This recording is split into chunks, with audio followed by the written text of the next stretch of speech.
Hi guys, this is Dan from Magic Pachinko with another short video on a vintage Pachinko machine. You may sound, gee Dan, you sound different. Well, that's because I went to Bill's training camp a few days ago, sat out in the rain for 3 hours, and got one hell of a sore throat, and I still got it. So bear with me. So this is a Nishijin Model A recycler, single shot. Probably from the early 70s. No Showa year. Oh, wait a minute, maybe there is. I keep saying there's no Showa year on it. I might be wrong. No Showa year. Okay, so it's, again, probably from the mid-70s. Did a full restoration on it. We get these, the new paper back in here. I get these printed from my friend Rudy, so that always looks good, as they're usually just very, very faded. Of course, the new play field and all the wood taken care of and so on and so forth. And then we swing it around, and this is pretty typical of a Nishijin Model A machine. Nothing with this one that was really out of the ordinary or much of a pain. I will tell you one thing. There is, okay, right here is a catch area, whatever you want to call it, and I'll show you when I play the game. This one plays well with 2 balls, simply because of the launch system, the way it's set up. So there's a possibility that 2 balls drop into pay pockets at the same time, and the first ball will generate a payout. The second ball will go into that little holding area out in the front of the machine, and there is a light bulb here that is triggered and would come on and let the player know that there is a ball in there. And there is some Japanese writing up in the corner, I'll show it to you in a second, that tells you about the balls being up in there. And then when you cash out as a player, I'll show you how to get it out of there. Well, I've done these before, and I'm very anal about making sure everything is clean. So I had taken all of this apart into individual pieces, and you get it all put back together again, and I would always struggle getting that leaf switch contact. It's a weird place for the contact to be. So I thought, you know, this time I'm going to clean it, but I'm not going to take it apart. And after I got it all nice and clean, I was happy with it. I put balls through it, and the light came on. I thought, oh, this is great. So I got it put back on the machine, got it all plugged in, dropped the ball in there, and the light didn't come on. Well, you know, it's just, this is why I don't have, you know, hair. But I ended up taking this off, which is, it's not hard to do, it's just a pain. Took this off, took the cover off the seesaw, got in there, looked at it, and I'm poking on the contact, and the light's not coming on. And I turn around, I look, and I don't have it plugged in. There's no power. And I thought, well, you big dummy. So I plugged the power supply in, I still didn't have any power. I thought, well, what the heck? I'm pushing on the, I know I'm making contact.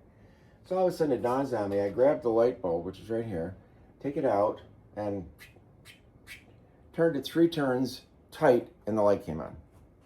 So, lesson learned, make sure when you screw the light bulbs in, screw them in nice and tight, or they won't light up. Okay, so let's get this ready to play.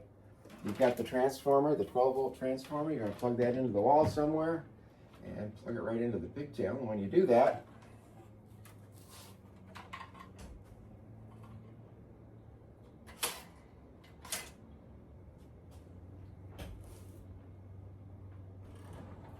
why didn't my ball out light come on?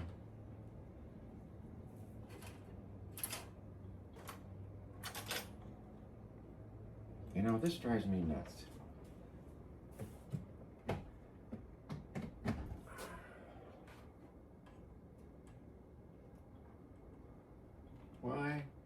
Why?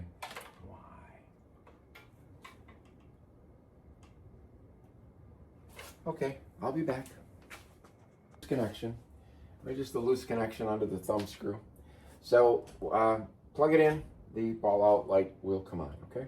No balls in the machine. Now with a Model A, there's a couple of different ways that these were done. This is the older style, and I'll bring the camera in so you can see it. This is the ball dump.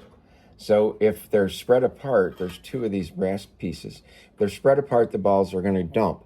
So you want to make sure these are squeezed together so that it puts the fingers down into where the jackpot is and keeps the balls from dumping out the machine. So make sure you do that. Squeeze these together. And then you just want to take a handful. Put them in. And if everything is right with the world, they're going to go down through the upper hopper, through the upper feed chute, into the turnaround, down the feed tube, into the middle hopper, across, and into the jackpot. And that's where they stop. So that's the flow that you want to see with a Model A.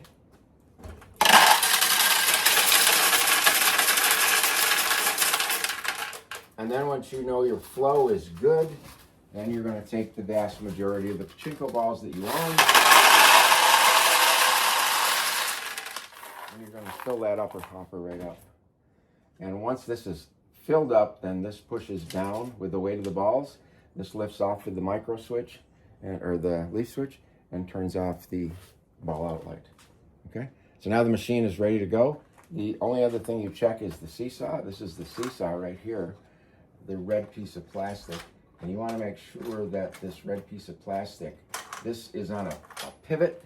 It tips back and forth. And you want to make sure this end is up rather than being down. If it's down, then you won't get a win when you think you should. Make sure it's up. So everything's up. On a Model A recycler like this, nothing falls out of the machine. The winning ball goes back out to the player via this little chute here, and the losing balls come back into the machine itself. So you don't really need a catch box. The only reason that you could have a catch box, and I had this made by a friend of mine.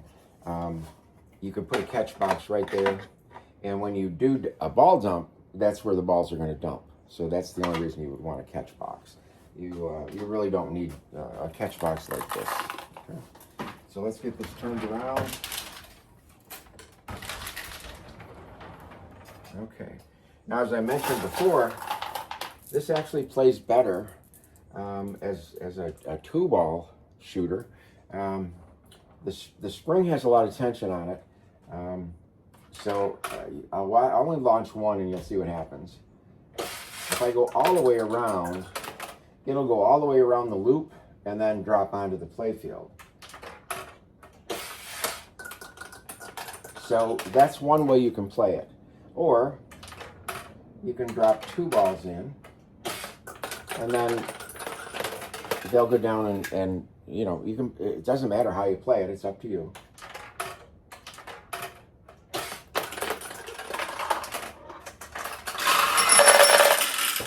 Okay, so we got a win. You can see the jackpot chamber in here. So if you ever see that without balls in it, then you need to stop playing because it won't pay out.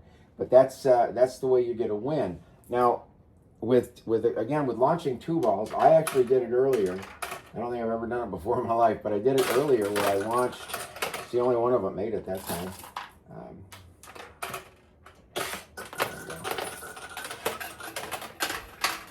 I actually got two balls, one dropped here, one dropped there.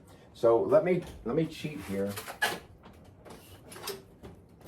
and I'll show you this overflow feature, I guess you want to call it. So if you get two balls in at the same time, the first ball will pay out. The second ball gets kicked into this little side chamber. So let me do that again.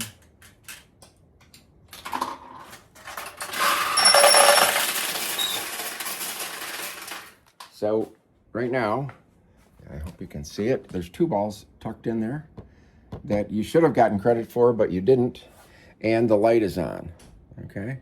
So that's kind of cool. So when you're done playing, all you're going to do is push down on this little white piece right here, and it kicks one of the balls into the seesaw and pays. Up. Uh-oh. Uh-oh.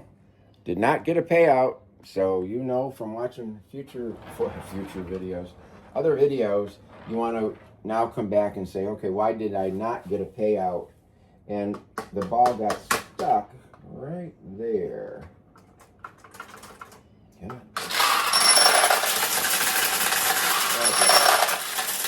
Okay. So it's just a matter of getting the ball out of there and letting it flush, and the machine will reset itself.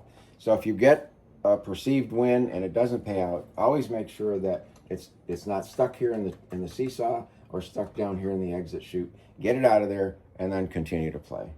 Okay, so that's the Nishijin single shot with the cool overflow feature.